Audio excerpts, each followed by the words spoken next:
Hello, नमस्कार सर्वांना. स्वागत आहे तुमचं आणखीन एका छोट्याशा मिनी ब्लॉगमध्ये. सकाळी मुलांच्या टिफिनला जर डोसे बनवायचे असले तर आदल्या दिवशीच पीठ बनवून ठेवते. ती त्याची तयारी आहे.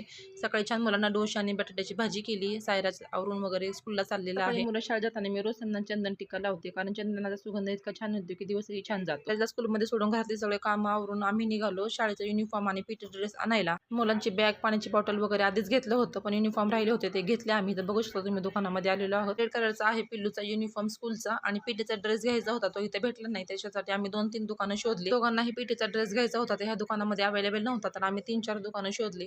फायनली आम्हाला चौथ्या दुकानामध्ये पीटीचा ड्रेस भेटला. आणि पावसाळ्याच्या दिवसातून सुद्धा गरमी खूप होती आणि थकल्याने झालतं, म्हणून आम्ही उसाचा रस पिलो. ही अशी धावपळ असते बघा मुलं शाळेत चालू होण्याच्या आधी. तुमच्याही घरी लहान मुलं असेल तर तुमची ही अशी धावपळ होत असेल. फायनली आम्ही घरी आलो. घरी आल्यानंतर मी असं चिकनचं कालवण, चपाती आणि भात केला संध्याकाळी जेवणासाठी. तुमच्याही मुलांची शाळा चालू झाली का ते मला कमेंटमध्ये सांगा. जेवायला या. व्हिडिओ आवडता लाईक, शेअर, सबस्क्राईब करा. Bye bye.